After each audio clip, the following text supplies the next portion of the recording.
Assalamualaikum warahmatullahi wabarakatuh. Alhamdulillahi rabbil alamin. Wassalatu wassalamu ala ashrafil mursalin. Nabiyyina wa maulana Muhammadin wa ala alihi wa sahbihi ajma'in. Wa ashhadu an la ilaha illallah wahdahu la syarikalah. Wa ashhadu anna Muhammadan abduhu wa rasuluh. Sallallahu alaihi wa ala alihi wa sahbihi wa sallama tasliman katsira. Thumma amma ba'd. Alhamdulillah, kembali kita melanjutkan pelajaran kita dengan membaca buku tafsir salat. Dan insyaallah di kesempatan kali ini kita akan membaca mulai masuk salat, yaitu takbiratul ihram. Anda yang memiliki bukunya silahkan dibuka mulai halaman 50. Tentang takbiratul ihram. Kalimat takbiratul ihram terdiri dari dua kata, yaitu takbirah dan al-ihram. Takbirah dan al-ihram. Takbirah artinya takbir, yaitu bacaan Allahu Akbar. Sedangkan al-ihram berarti masuk ke wilayah larangan. Orang melakukan ihram berarti melakukan aktivitas di mana dia akan memasuki wilayah larangan. Sehingga orang yang telah melakukan takbiratul ihram, maka terlarang baginya untuk melakukan perbuatan apapun di luar kegiatan sholat. Karena itulah takbir ini disebut takbiratul ihram, karena dia adalah takbir yang mengharamkan. Sebagian ulama menyebutnya dengan takbirah at-taharrum, takbiratul taharrum, yaitu takbir yang mengharamkan, karena dia menjadi pembatas antara kegiatan sebelum sholat dengan kegiatan setelah atau kegiatan di dalam sholat. Sehingga orang yang takbiratul ihramnya salah, maka dia dianggap belum memasuki sholat. Contohnya, nanti kita akan sebutkan ya, contoh-contoh bacaan takbiratul ihram yang salah. Contohnya orang yang salah mengucapkan takbiratul ihram sampai pada posisi mengubah makna. Misalnya, Allahu Akbar. Kata akbar artinya adalah beduk. Sehingga kalau dia mengucapkan Allahu Akbar, berarti artinya Allah beduk. Dan itu kalimat kekufuran. Salah makna. Karena salah panjang pendeknya. Yang benar bar itu dibaca pendek. Allahu Akbar. Sehingga kalau barnya dipanjangkan, maka sudah meleset maknanya, dan melesetnya sangat jauh. Nah, ketika itu terjadi, takbiratul ihramnya harus diulang. Dan kalau dia tidak mengulang, berarti dia dianggap belum masuk sholat. Kalau dia belum masuk sholat, maka ya sebagaimana orang yang belum memasuki sesuatu, tidak dianggap sama sekali, tidak diperhitungkan. Takbiratul ihram termasuk rukun sholat. Nabi SAW menyebutnya sebagai pintu yang membatasi kegiatan sebelum sholat dengan kegiatan sholat. Dari Ali bin Abi Thalib radhiyallahu anhu, Nabi SAW bersabda, "Miftahus sholati at-tuhuru, wa tahrimuha at-takbiru, wa tahliluha at-taslim." Kunci dari sholat adalah bersuci, yang mengharamkan adalah takbir, dan yang menghalalkan adalah salam. Hadis riwayat Abu Dawud, ya, At-Tirmidzi dan yang lainnya. Disebut mengharamkan karena takbiratul ihram adalah batas antara kegiatan sebelum salat dengan kegiatan di dalam salat. Sebagaimana salam adalah batas antara kegiatan di dalam salat dengan kegiatan setelah salat. Maka Nabi SAW menyebut takbiratul ihram dengan tahrimuha. Yang mengharamkannya adalah takbir. wa tahliluha, dan yang menghalalkannya adalah salam.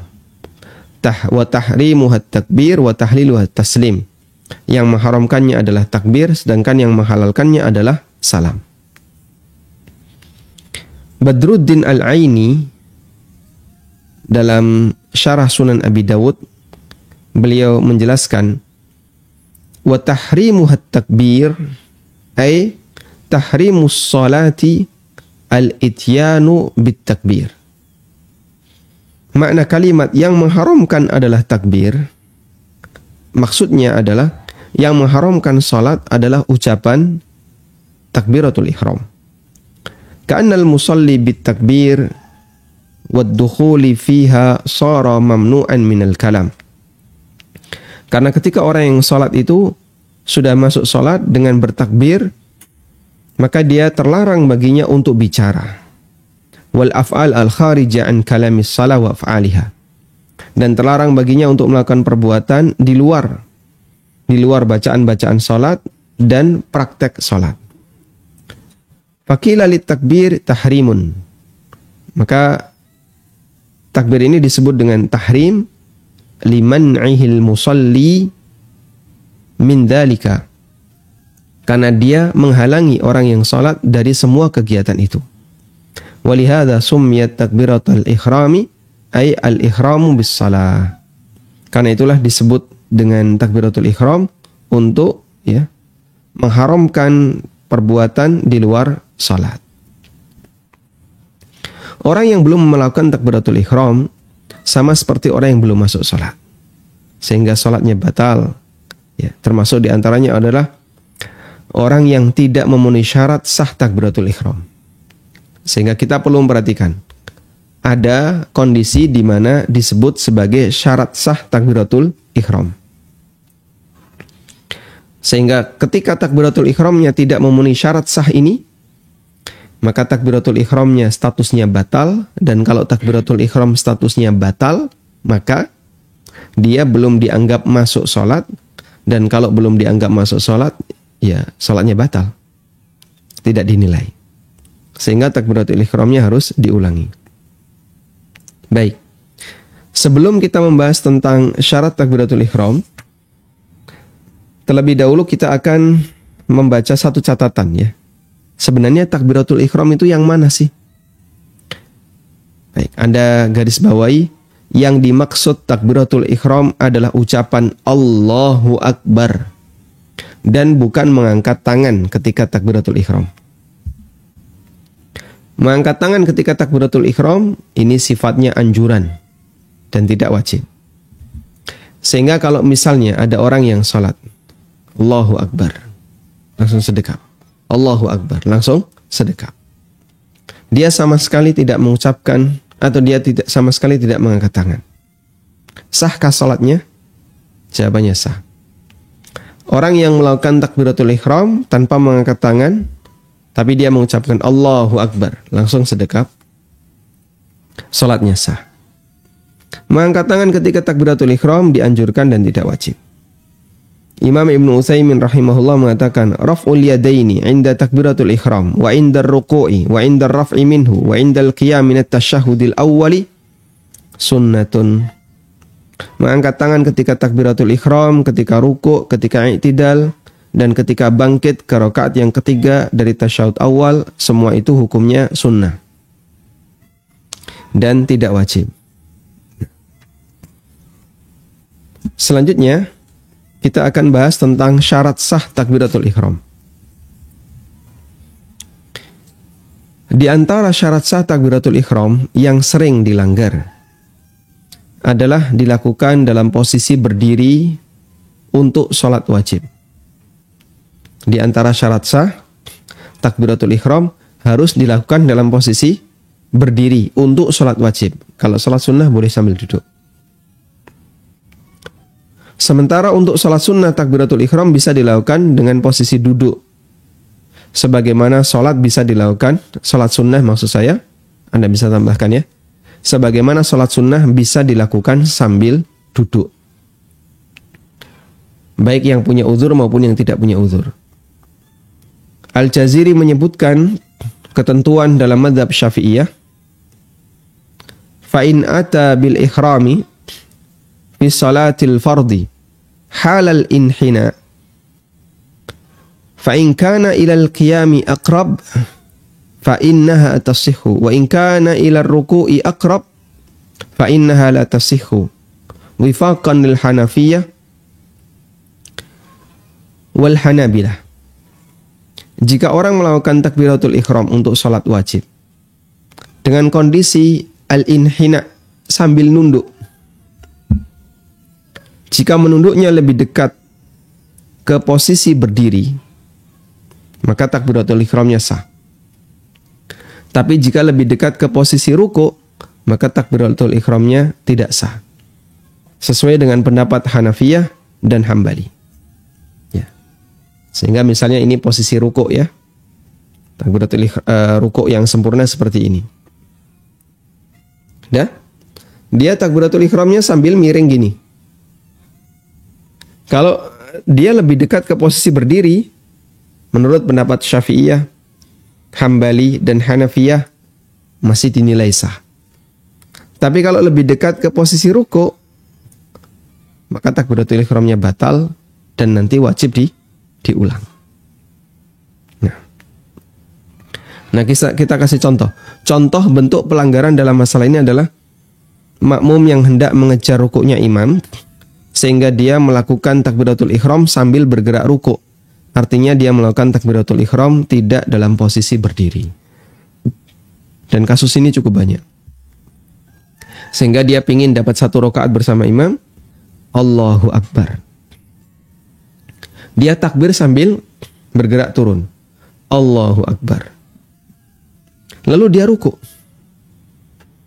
Menurut dia, wah ini dapat 1 rakaat imam. Alhamdulillah.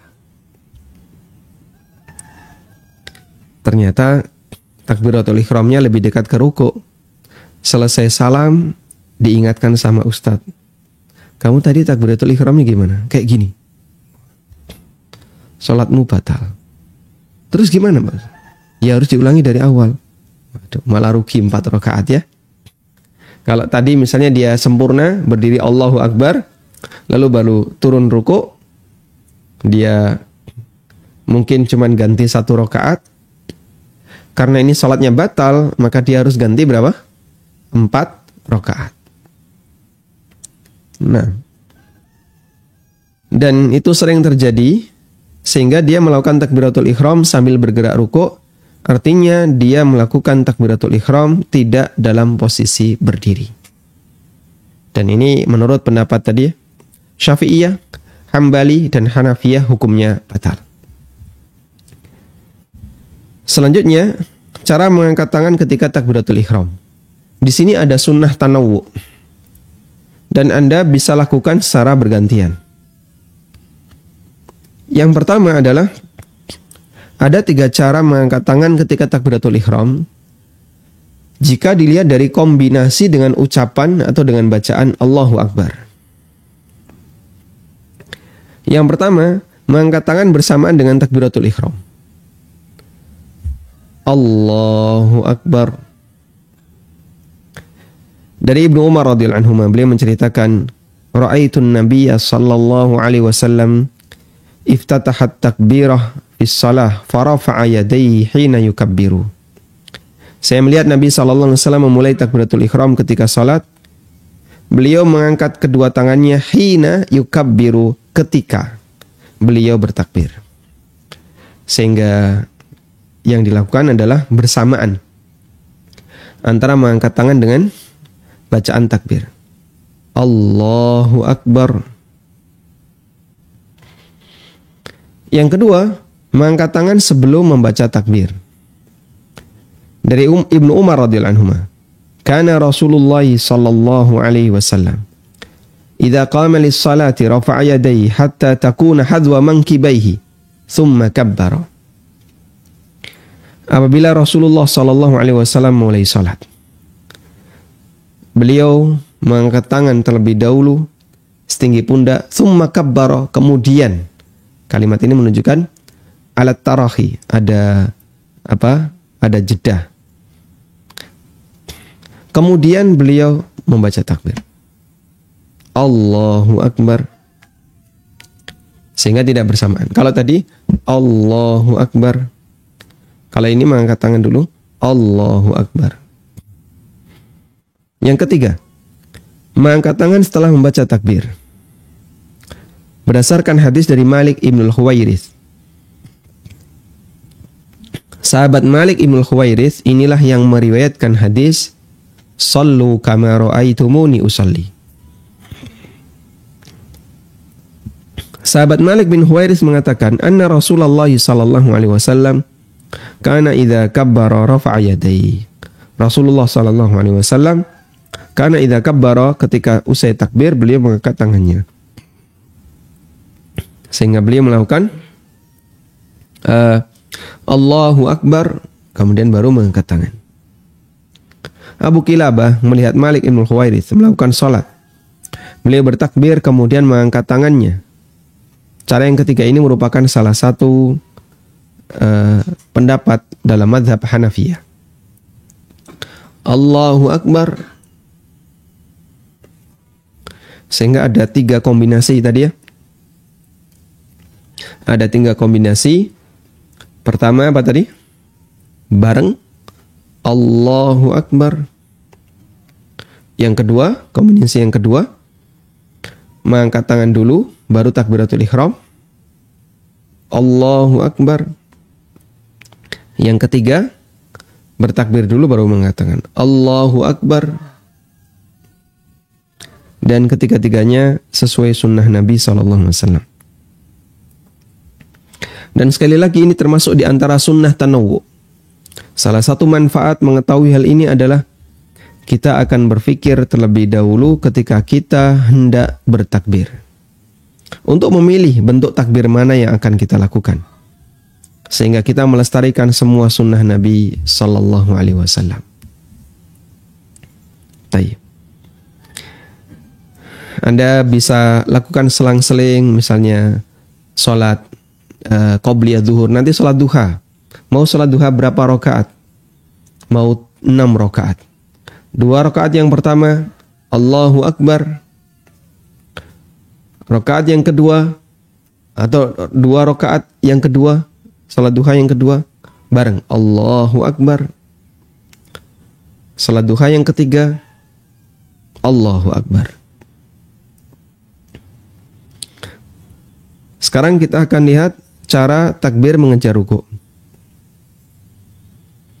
Makmum yang mendapat tumakninah ruku' bersama imam, maka dianggap mendapatkan 1 rakaat bersama imam. Kita ulang ya.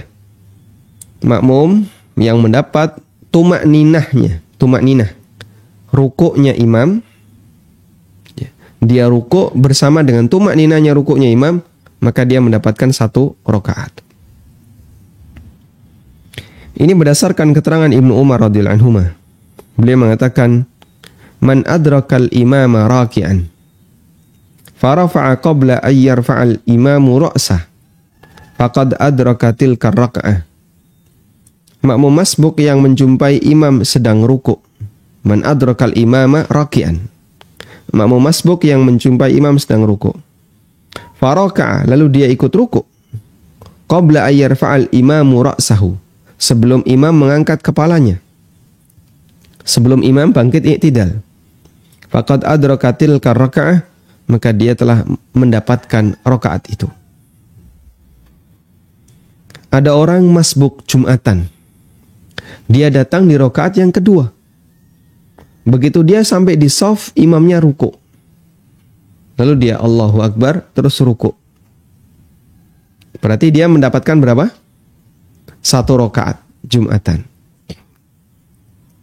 Dan ketika dia dapat 1 rakaat, maka dia dianggap telah mendapatkan Jumatan. Ya. Jadi di sini ada apa? Ada implikasi berjenjang. Dari perkataan Ibnu Umar, siapa yang menjumpai rukuknya imam, mendapat rukuknya imam,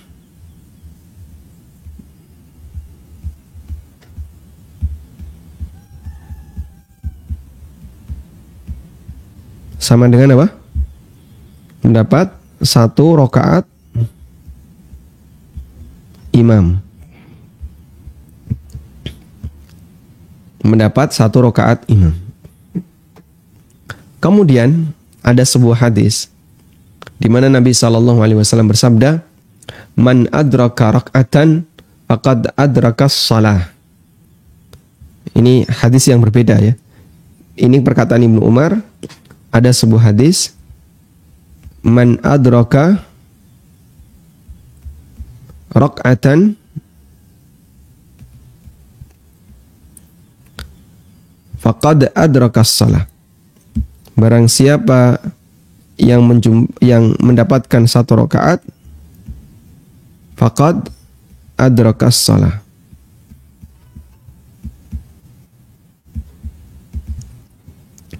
Siapa yang mendapatkan 1 rakaat berarti dia telah mendapatkan salat. Berarti jika dapat 1 rakaat maka sah sebagai salat yang dikerjakan.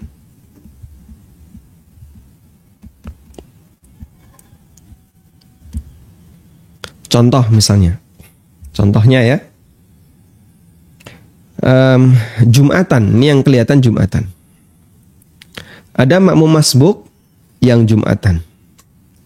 Kemudian ketika masbuk rakaat kedua, ketika sampai di shaf, imamnya sedang rukuk, langsung dia ngejar rukuk, Allahu Akbar. Dan dia bisa menjumpai tumaknunah rukuknya imam. Kemudian dia rukuk bersama rukuknya imam, lalu imam i'tidal, sami Allahu liman hamidah. Makmum ikut i'tidal sampai selesai Jumatan. Pertanyaannya, makmum yang masbuk ini ganti berapa? 1 atau 4? Jawabannya 1. Kenapa? Faqad adrakas shalah. Dia sah sebagai salat yang dikerjakan. Lain halnya, berarti dia sah sebagai salat Jumatan. Lain halnya kalau dia masbuk, begitu dia sampai shaf, dia takbir Allahu Akbar, imamnya sami Allahu liman hamidah. Ya. Anda kurang beruntung. Terus gimana ini? Berarti dia tidak menjumpai rukuknya imam. Ketika tidak menjumpai rukuknya imam, maka di posisi ini dia tidak mendapatkan 1 rakaat imam. Karena tidak mendapatkan 1 rakaat imam, maka tidak sah sebagai sholat yang dikerjakan. Sehingga dia tidak disebut telah mengerjakan Jumatan. Berarti dia nggak Jumatan. Terus gimana? Maka nanti nambahi 4 rakaat. Ya. Nanti nambahi 4 rakaat. Nah. Kenapa kok 4 rakaat? Karena yang 1 ini tidak dihitung. Sehingga dia tidak dihitung telah melakukan Jumatan. Maka dia harus sholat zuhur, sehingga dia sholat zuhur 4 rakaat.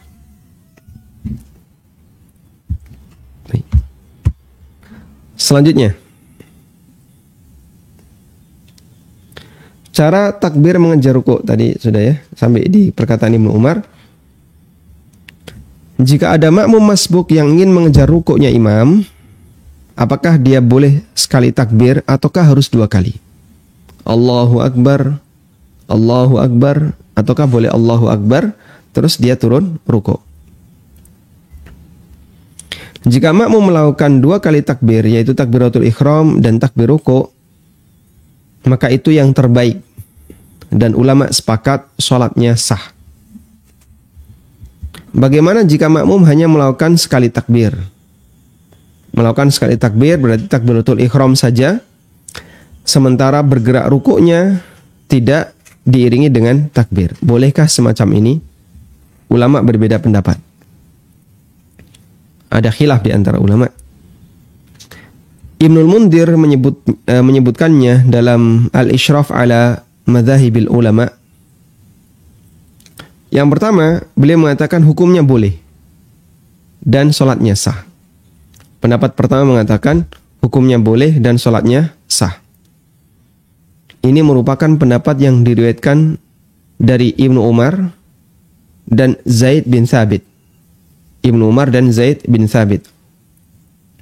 Pendapat yang dipilih oleh Sa'id Ibnul Musayyib, Atha bin Abi Rabah, Hasan al-Basri, Ibrahim an-Nakhai, Maimun bin Mihran, Al-Hakam, Sufyan ats-Tsauri, dan Imam Malik. Ini pendapat yang pertama. Ada deretan ulama-ulama kibar. Sahabat ada 2 tadi ya. Dan ada deretan ulama kibar yang lain dari kalangan tabi'in. Pendapat yang kedua. Tidak boleh hanya sekali takbir. Harus melakukan 2 kali takbir. Takbiratul ihram dan takbir ruku'. Ini merupakan pendapat Hammad bin Abi Sulaiman, Umar bin Abdul Aziz, dan Imam Syafi'i rahimahumullahul jami'. Pendapat para kibar-kibar, para ulama-ulama besar, dan khilaf ini termasuk khilaf yang mu'tabar, diperhitungkan karena ini bagian dari ijtihad mereka. Dan wallahu alam, kalau masih memungkinkan ya untuk melakukan 2 kali takbir, Allahu Akbar, lalu Allahu Akbar lagi ruku', insyaallah itu yang terbaik. Dan ulama sepakat sah. Khurujan minal khilaf. Kalau Anda melakukan ini dan Anda jadikan ini sebagai prinsip, di posisi ini Anda akan keluar dari khilaf perselisihan apakah salat Anda sah atau tidak. Karena takbirnya dilakukan berapa? 2 kali. Nah, kemudian karena takbir ini adalah takbir yang sifatnya tidak menyebabkan Anda harus berdiri. Maksud saya apa? Maksud saya Anda begitu takbir langsung Anda ruku'. Maka tidak perlu bersedekap. Saya ulang ya. Karena takbiratul ihram mengejar ruku' itu Anda tidak berdiri. Berdirinya hanya untuk syarat sah takbir. Allahu Akbar, berdiri. Setelah itu langsung Anda ruku'. Maka tidak perlu tidak perlu bersedekap. Kenapa kok tidak perlu bersedekap, Pak? Karena sedekap itu dilakukan saat kita membaca surat. Saat kita berdiri membaca surat. Nah, ini kan tidak dilakukan. Anda begitu Allahu Akbar, langsung Anda ruku'. Sehingga saat takbir mengejar ruku', yang bisa Anda lakukan adalah Allahu Akbar, dilepas ya. Nggak kelihatan ya. Allahu Akbar dilepas. Ini tangan saya di bawah ya. Lalu Allahu Akbar ruku'. Nah, Allahu Akbar ruku' ini Anda mau mengangkat tangan, tidak mengangkat tangan, silahkan. Dan kalau kita pakai pendapat jumhur tadi, boleh tidak takbir lagi. Allahu Akbar takbiratul ihram, terus langsung turun ruku'. Kalau misalnya bersedekap bagaimana, Pak? Ya insya Allah sah sebagai sholat. Namun ya lebih tepatnya tidak perlu bersedekap. Sehingga Allahu Akbar dilepas, langsung turun ruku'. Kalau ada yang Allahu Akbar bersedekap, terus turun ruku', ya silahkan sah-sah saja. Namun yang lebih bagus adalah tidak perlu bersedekap. Sehingga kita memposisikan sunnah sesuai dengan porsi masing-masing. Di sini ada, di sini ada. Baik, coba kita baca biografi 2 imam ya. Imam Malik bin Anas. Beliau dilahirkan tahun 93. Wafat tahun 179 Hijriyah. Berarti berapa usia beliau? Coba dihitung. 179 kurangi 93.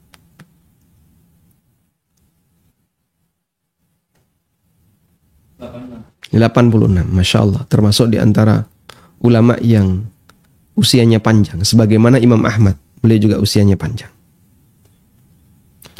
Abu Abdullah Malik bin Anas al-Asbuhi. Dan beliau bukan anaknya Anas bin Malik. Ya. Salah ya. Beliau betul Malik bin Anas bin Malik. Tapi bukan anaknya sahabat Anas bin Malik. Jauh sekali. Nggak ketemu Imam Malik dengan Anas bin Malik. Bukan anaknya sahabat Anas bin Malik. Ya. Meskipun ada dai yang menyuarakan kalimat lantang seperti ini ya, dan itu keliru. Salahnya ya cukup fatal. Dilahirkan di Madinah dan besar di sana dan tidak pernah keluar dari Madinah kecuali ketika haji. Nggak pernah keluar dari Madinah kecuali ketika haji. Hingga beliau digelari sebagai Imam Darul Hijrah. Imam Dar al-Hijrah. Imam negeri hijrah. Kenapa disebut sebagai Imam Dar Hijrah? Karena beliau tidak pernah keluar dari Darul Hijrah, yaitu Madinah. Sehingga beliau selalu di Madinah. Belajar di Madinah, lahir besar di Madinah, belajar di Madinah. Beda dengan para ulama pada umumnya kan. Mereka melancong, safar kemana. Ada yang sampai belasan tahun gak pulang-pulang. Ada yang 7 tahun, sekian tahun gak pulang-pulang. Balik sudah jadi ulama. Sehingga mereka datang ke daerah ini, nanti tinggal di situ sekian tahun, belajar kepada ulama yang ada di situ. Lalu pindah ke daerah yang lain, tinggal di situ selama beberapa tahun, belajar di situ. Dan itu kebiasaan ulama di masa silam. Sekarang ditiru oleh anak-anak ya. SMP, dia keluar dari Jakarta. Kemana? Ke Jogja. Selama berapa tahun? 6 tahun. Plus pengabdian, jadi 7 tahun. Ya. Itu kalau enggak DO ya. Kalau DO enggak kerasan ya bisa lebih cepat. Kemudian setelah itu ke Madinah. Selama berapa tahun? 4 tahun. Kalau dia cuma S1. Nanti lanjut S2, lanjut S3. Oh itu bisa 9 tahun. 10 tahun. Nggak pulang-pulang. Ya. Pulang nggak ke rumahnya, nanti ke kota yang lain. Tayyib. Dan seperti itulah para ulama di masa silam. Dan beliau punya karya yang sangat terkenal, yaitu Al-Muwatta. Banyak ahli hadis yang menjadi murid beliau, termasuk Imam Syafi'i. Allah pilih beliau sebagai guru umat. Sehingga beliau termasuk di antara umatnya Nabi Muhammad SAW yang menonjol. Imam Malik bin Anas. Sekarang kita baca Imam Syafi'i. Coba perhatikan usianya pendek ya. Imam Syafi'i lahir tahun 150 Hijriah. Wafat tahun 204 Hijriah. Usianya hanya 54 tahun. Ya. Kalau Imam Ahmad 70-an tahun, Imam Malik 80-an tahun, Imam Syafi'i 54 tahun. Abu Abdillah Muhammad bin Idris Asy-Syafi'i. Dan di antara mazhab yang gak suka dengan Imam Syafi'i, karena banyak mengkritik Imam Syafi'i ini, banyak mengkritik mazhab tersebut, yaitu mazhab Hanafiyah. Ya. Sampai ada sebuah hadis palsu buatan sebagian orang yang fanatik dengan Hanafiyah. Hadisnya berbunyi, sayati alan nasi, akan datang di tengah manusia rajulun adarru minal iblis, orang yang dia lebih bahaya dibandingkan iblis, namanya Muhammad bin Idris. Dan maksudnya adalah Imam Asy-Syafi'i. Subhanallah amma yaqulun, Maha suci Allah dari apa yang dia ucapkan. Tapi fanatik mazhab itu memang seperti itu. Kadang sampai membenci yang beda. Dan itu ya kesalahan besar. Itu kesalahan besar. Kemudian beliau dilahirkan di Gaza, Palestina. Lalu pindah ke Mekah di usia 2 tahun. Bergelar Nasirus Sunnah. Karena melalui beliau banyak orang memahami sunnah dengan benar. Jadi dulu ada 2 kubu ya, ada 2 kubu. Mazhab Ahlul Ra'yi dengan mazhab Ahlul Hadis. Yang 2 kubu ini susah untuk disatukan. Mazhab Ahlul Ra'yi mereka banyak menggunakan qiyas.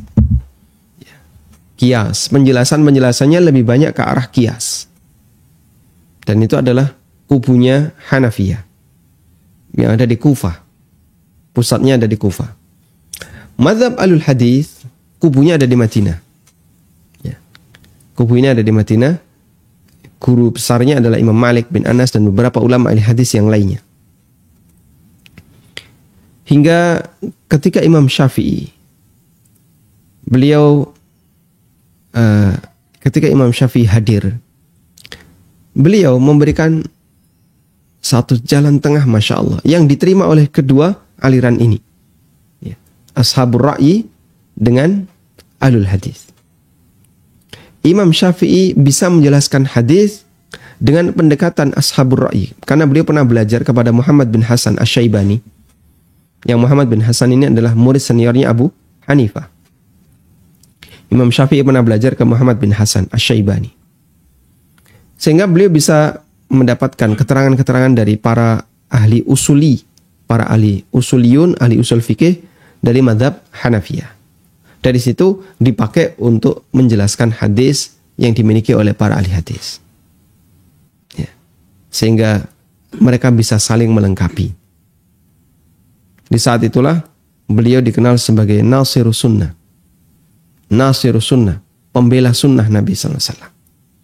Sampai disebutkan bahwa sebagian ahli hadis mengatakan, kami itu tidak memahami ada istilah mantuk, ada istilah khos, ada istilah am, ada istilah muqayyad, ada istilah mafhum, kecuali dari penjelasan Imam Asy-Syafi'i.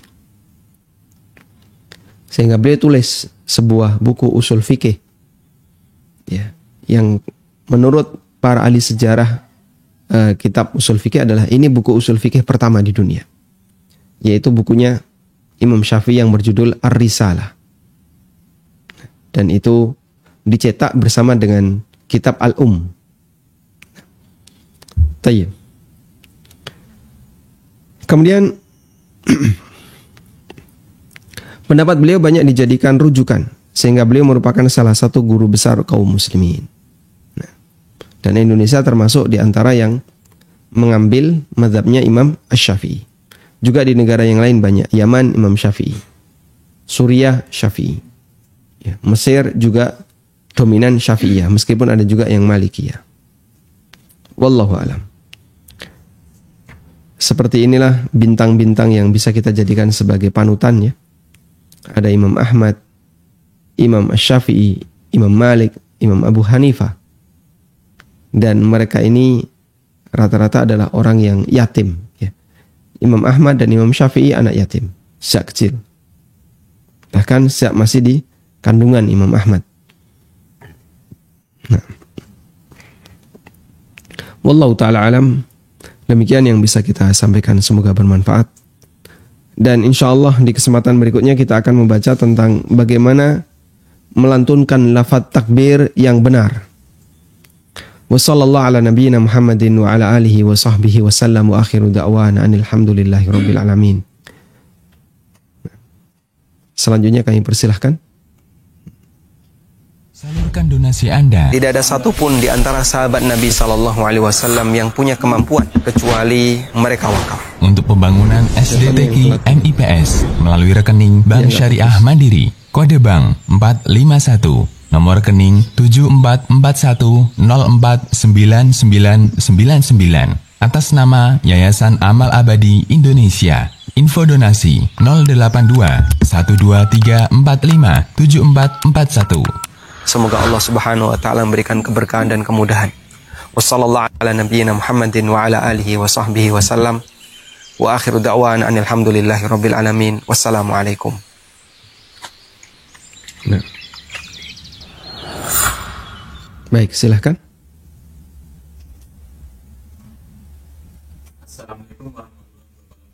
Waalaikumsalam warahmatullahi wabarakatuh. Bagaimana hukumnya saat ada imam yang saat takbir bacaan Allahu Akbar tapi mengucapannya tidak jelas, jadi kayak Allahu Akbar. Terkadang orang itu juga jadi muadzin. Apakah sholat dan adzannya sah? Terima kasih, jazakallahu khairan. Ada rekamannya nggak jelasnya? Mengucapkannya tidak jelas. Allahu Akbar. Jelas ya? Allah pakai W. Dia bacanya pakai W. Allahu Akbar. Allahu Akbar. Memang bacaan atau huruf lam dalam kalimat Allah, dalam kata Allah itu dibaca tafkhim, tebal. Nah, kadang sebagian orang di masyarakat kita kan ada beberapa kesalahan ya. Ada yang baca Allah, Allah, dan itu berarti masih tarkik, masih tipis. Harusnya agak tebal, Allah. Nah, sebagian orang terus bacanya Allah, Allah. Insya Allah, selama dia tebal, insya Allah masih sah. Allahu Akbar, Allahu Akbar, insya Allah masih sah karena dia masih tafkhim. Wallahu a'lam.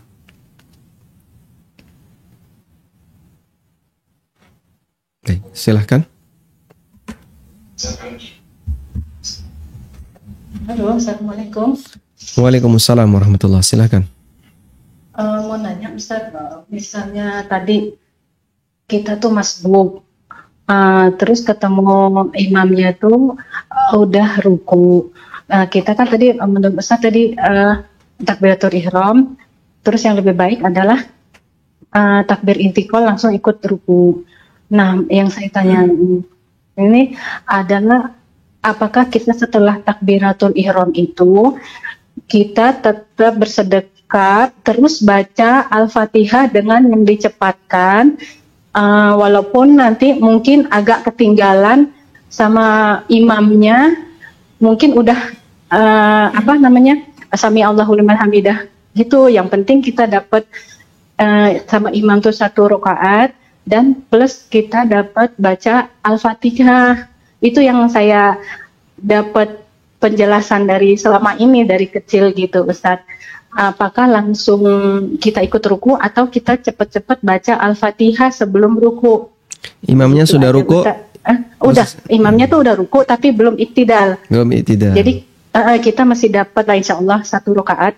Tapi kan tadi Ustadz bilangnya tadi nggak perlu, maksudnya saya nggak mendengar kalau harus Al-Fatihah atau tidak. Nah, sebenarnya bagaimana itu Ustadz? Kita harus Al-Fatihah dulu atau gimana? Baik. Gitu Ustadz. Makasih banyak atas penjelasannya. Barakallahu fikum. Syukran wa jazakumullahu khairan. Assalamualaikum warahmatullahi wabarakatuh. Waalaikumsalam warahmatullahi wabarakatuh. Kalau ibu membaca Fatihah dulu, nanti keburu imamnya sujud.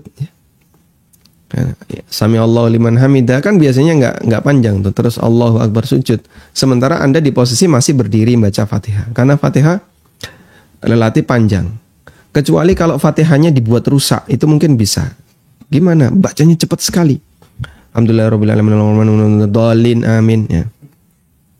Yang kelihatan cuman basmalahnya sama dalinnya. Bismillahirrahmanirrahim. Alhamdulillahirrahmanirrahim, amin, Allahu Akbar. Percuma saja. Fatihahnya nggak amburadul, rusak, kemudian nggak dapat 1 rakaat bersama imam karena imamnya sudah keburu iktidal. Bahkan kalau Anda baca agak pelan dikit pas Fatihahnya, nanti imamnya keburu sudah sampai ruku. Maka dalam posisi ini kita menggunakan kaidah ittibaul imam, mengikuti imam. Dan mengikuti itu mengikuti ya. Mengikuti itu bergerak setelah usai komando. Setelah usai komando. Nah, usai komando itu ditandai dengan selesainya gerakan imam. Baik, inilah yang disebut dengan mengikuti imam. Sehingga kalau imam sudah ruku, berarti kita harus segera mengikuti imam, yaitu ruku. Jangan imam sudah ruku, kita tetap aja berdiri. Saya mau menyelesaikan Al-Fatihah dulu. Keliru ini. Harusnya Anda ikut ruku, bukan tetap berdiri. Kalau Anda tetap berdiri, maka yang terjadi adalah Anda tidak mengikuti imam. Dan Nabi SAW mengatakan, innama ju'ilal imamu liyu'tamma bihi. Imam itu ditunjuk untuk diikuti. Baik. InsyaAllah dipahami ya. Nah. Silahkan.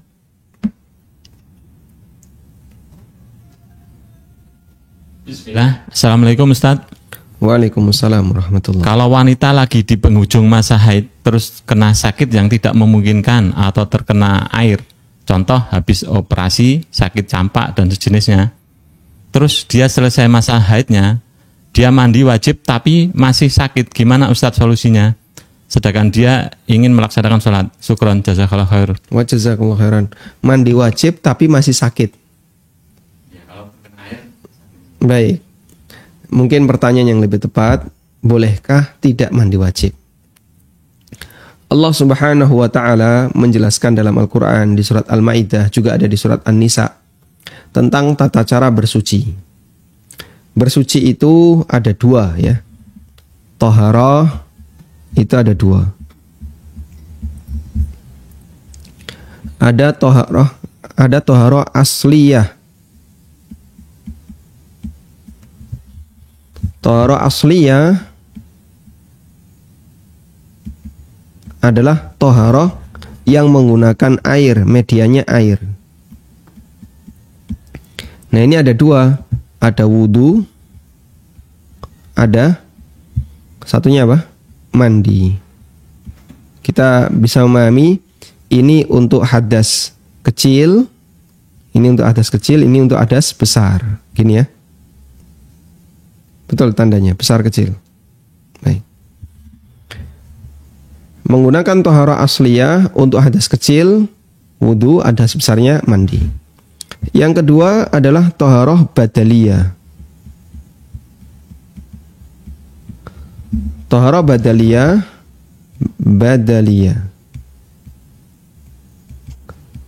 Taharah badaliyah, badal artinya pengganti. Adalah taharah yang menggunakan pengganti air. Pengganti media air itu apa? Tanah.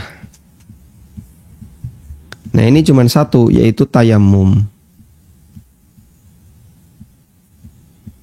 Maka tayamum, kata para ulama, bisa menggantikan wudu dan mandi. Sehingga orang yang nggak bisa wudu, nggak bisa mandi, baik karena faktor nggak punya air, atau karena faktor sakit, bisa digantikan dengan tayamum. Sehingga dia bisa tayamum. Baik. Namun kalau dia bisa wudu, bisa mandi dengan air hangat, dia harus menggunakan air hangat. Sehingga kalau misalnya Anda dalam kondisi sakit, suci dari haid, bisa menggunakan air hangat, maka mandinya pakai air hangat. Tapi kalau nggak bisa, pakai air hangat pun masih bahaya. Karena ada penyakit yang kulitnya nggak boleh kena air, maka Anda bisa tayamum. Nah, sehingga selesai haid, tayamum, kemudian nanti sholat. Wallahu a'lam. Baik.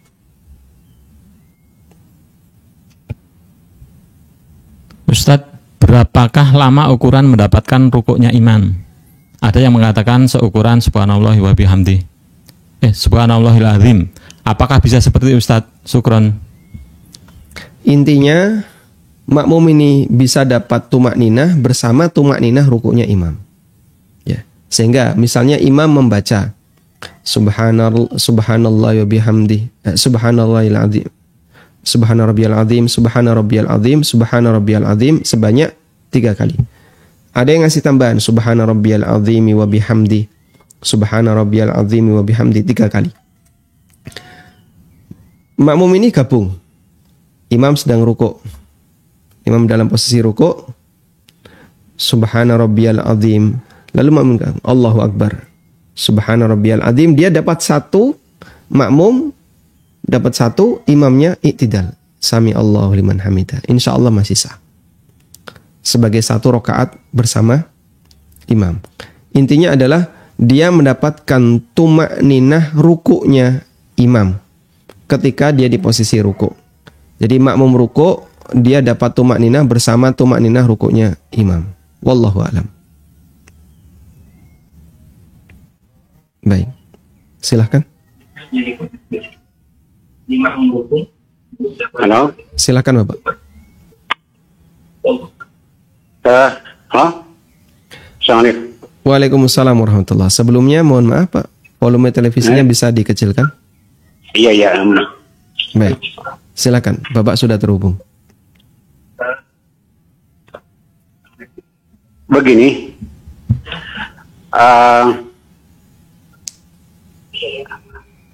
ini rukuk pelafalan takbir intikal ini di awal gerakan, di tengah, atau di akhir. Nah, terutama dari berdiri ke sujud. Sebab ini makmum banyak yang mendahului karena lamanya tempo yang digunakan pada saat mau sujud. Baik. Itu aja, terima kasih. Masya Allah. Waalaikumsalam warahmatullahi. Baik. Barakallahu fikum. Tentang takbir intikal, saya bahas di buku ini ya, di halaman 130. Fikih takbir intikal.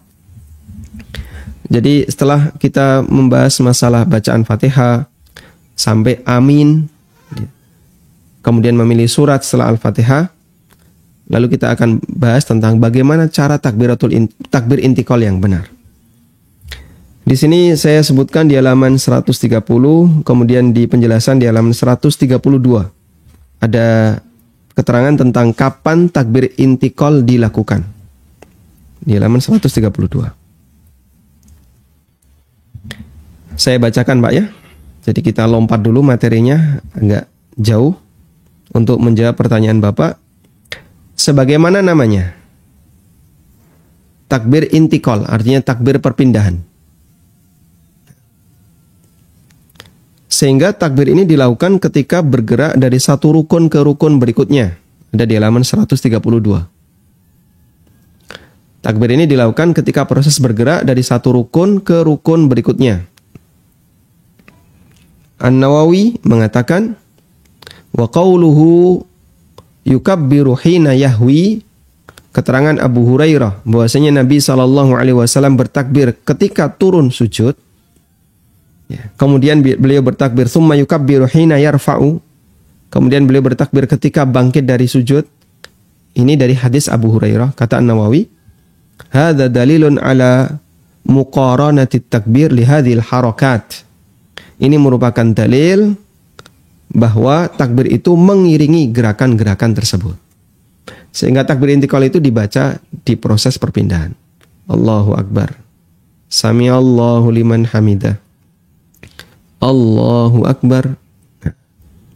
Masalahnya kalau imamnya dengkulnya rodok linu, ya, lututnya agak sakit. Allah, dia mulai sakit nih, punggungnya sakit, kemudian boyoknya juga sakit, lututnya sakit, pelan ya. Allah, pelan sekali. Allahu Akbar. Makmumnya nggak sabar. Ya, makmumnya nggak sabar. Akhirnya apa? Makmumnya yang muda-muda, wah dia bisa lompat-lompat ya. Allahu Akbar itu sesaat saja. Ya, makanya pemilihan imam ini juga penting ya. Kalau imamnya boyoknya sudah sakit, dengkulnya sakit, lalu ketika melakukan gerakan naik turun itu jadi agak sangat lambat, maka mungkin bisa digantikan yang lebih mudah, yang dia tidak punya keluhan ya, naik turun ketika dari berdiri dari i'tidal ke sujud atau dari sujud ke rakaat berikutnya. Ya.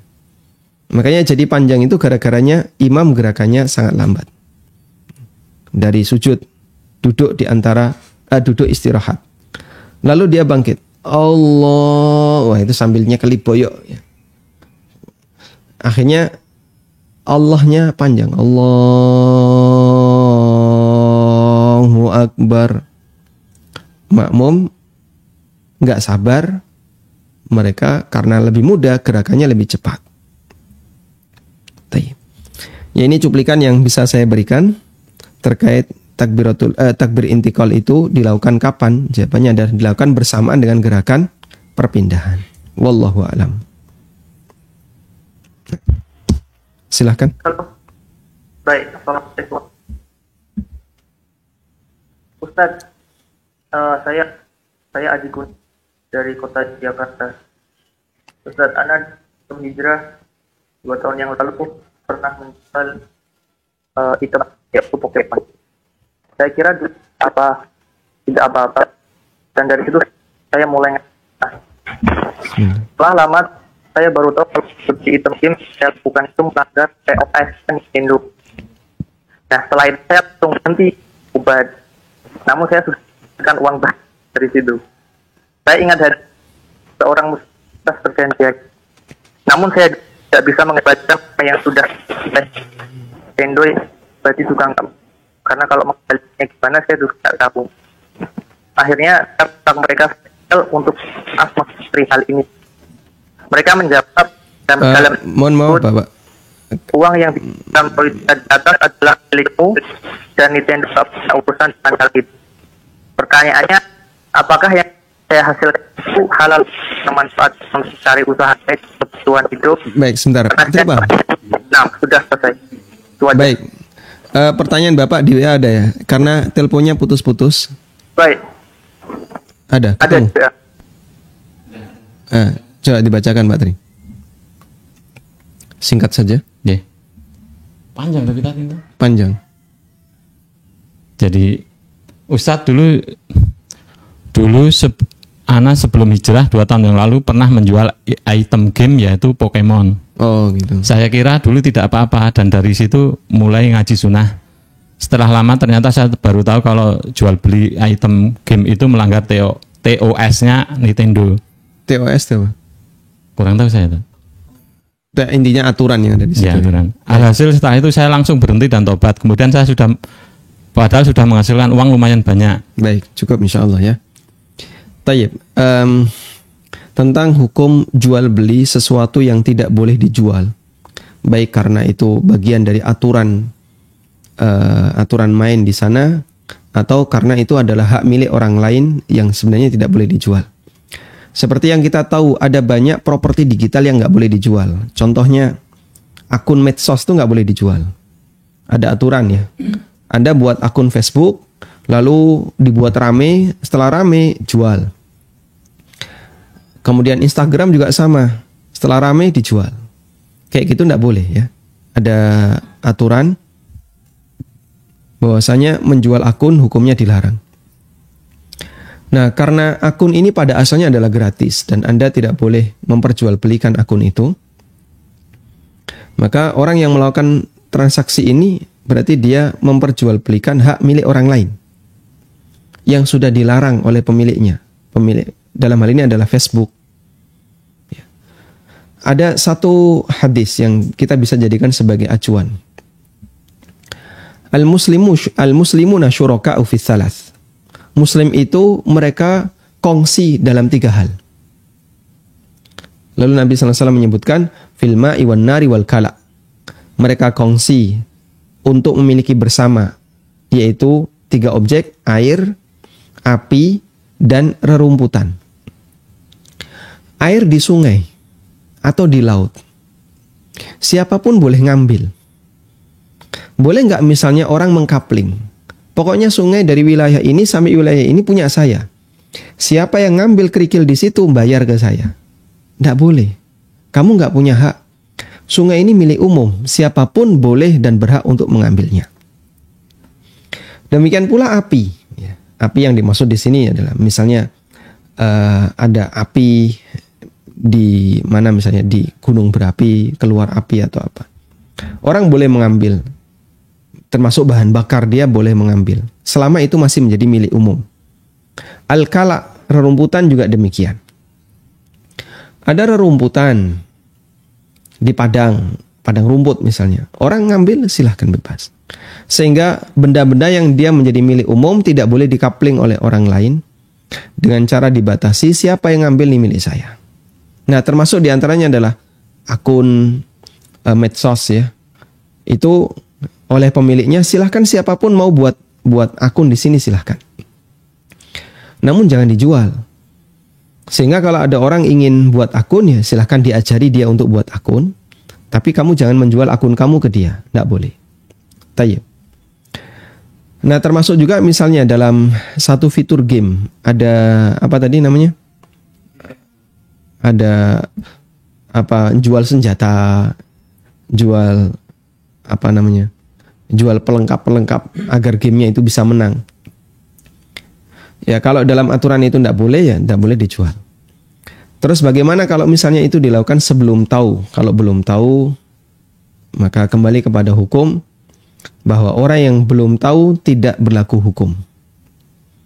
Sehingga pendapatan sebelum dia tahu selama tidak melanggar hak orang lain, insya Allah boleh untuk dia miliki. Selama tidak melanggar hak orang lain. Tapi kalau itu melanggar hak orang lain, itu sebenarnya barang saya, milik saya, tapi dijual dia, maka Anda harus kembalikan kepada pemiliknya.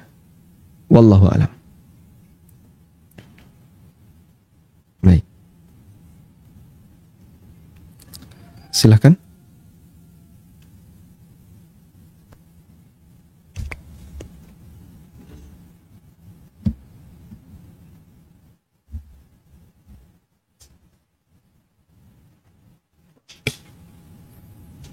Assalamualaikum Ustaz.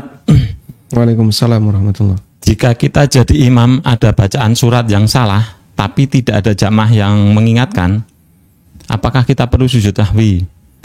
Kemudian apabila kita sebagai jamaah masbuk, tapi karena lupa ikut salam, apakah setelah sadar kita cukup nambah rakaat? Jazakallahu khairan. Apabila kita membaca surat yang salah selain Fatihah tentu saja ya, apakah kita perlu sujud sahwi karena makmumnya nggak ada yang ingatkan? Mungkin karena faktor sungkan ya, atau karena faktor mereka nggak ada yang hafalannya seperti bapak misalnya. Apakah perlu sujud sahwi? Jawabannya tidak perlu. Nabi SAW pernah mengalami seperti itu. Beliau pernah keliru ketika membaca surat setelah Al-Fatihah. Lalu seusai sholat, Nabi SAW menoleh ke arah Ubay bin Ka'ab. Kemudian Nabi SAW mengatakan, "Ma mana'aka an taftaha qira'ati?" Atau kama qala sallallahu alaihi wasallam.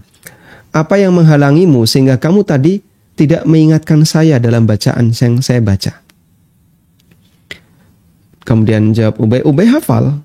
Apa yang dibaca Nabi SAW itu Ubay hafal.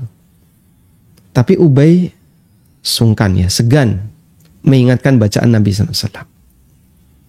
Sehingga Rasulullah SAW ketika itu beliau membaca surat dan beliau keliru. Dan di hadis itu tidak dijumpai riwayat, kami tidak menjumpai riwayat beliau sujud sahwi. Karena itu jika salah surat, maka insya Allah wallahu alam mungkin tidak sujud sahwi. Kemudian yang kedua apa tadi? Setelah salam makmum masbuk, salam bersama imam, lalu dia sadar nambahi 1 rakaat. Jawabannya betul, harus dia nambahi. Jangan ikut salam terus ikut pulang bareng imam ya. Salatnya kurang nanti batal. Salam terus dia nambahi ya, karena salamnya tadi lupa, dia nambahi. Kemudian sujud sahwi setelah salam.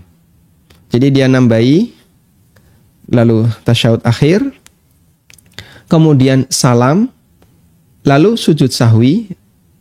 Semua sujud sahwi itu 2 kali, nggak ada sujud sahwi yang sekali.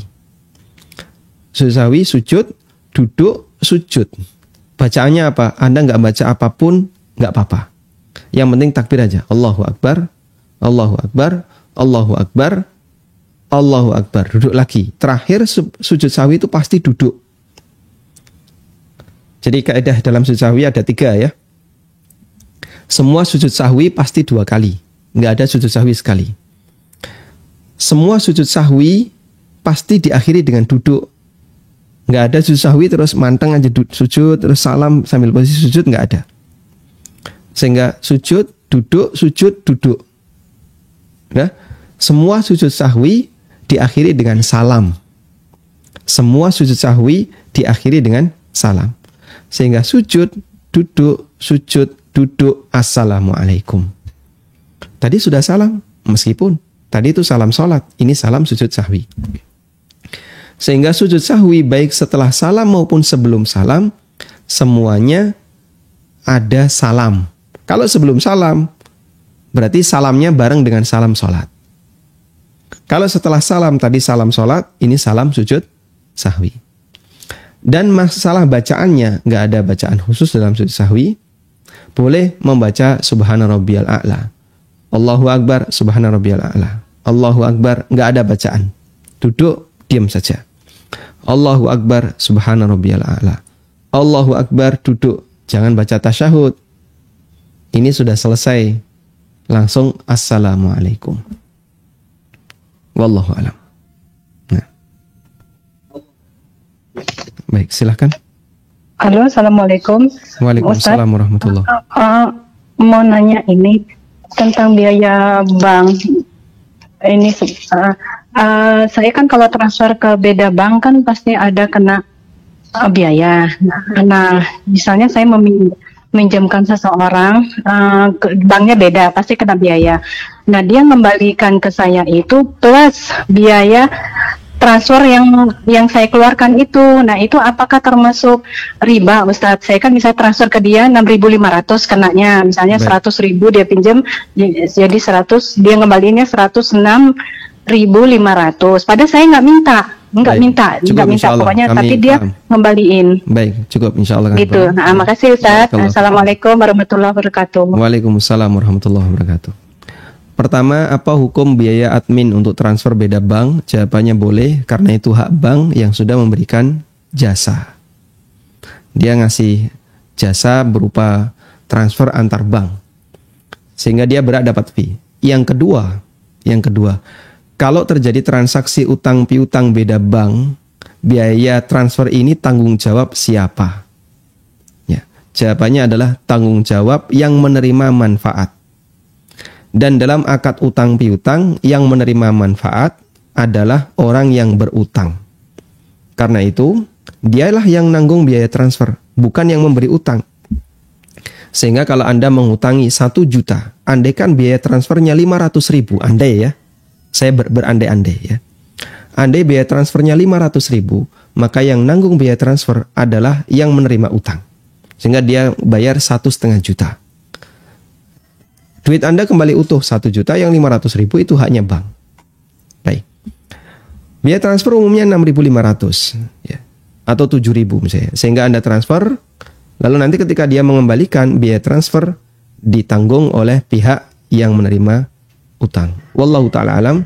Mohon maaf tadi pertanyaannya saya putus, biar lebih ringkas karena waktunya mepet ya. Demikian, semoga bermanfaat. Wassallallahu ala nabiyyina Muhammadin wa ala alihi wa sahbihi wasallam. Wa akhiru da'wana anil hamdulillahi rabbil alamin. Subhanakallahumma wa bihamdika asyhadu an la ilaha illa anta astaghfiruka wa atubu ilaik. Wassalamualaikum warahmatullahi wabarakatuh.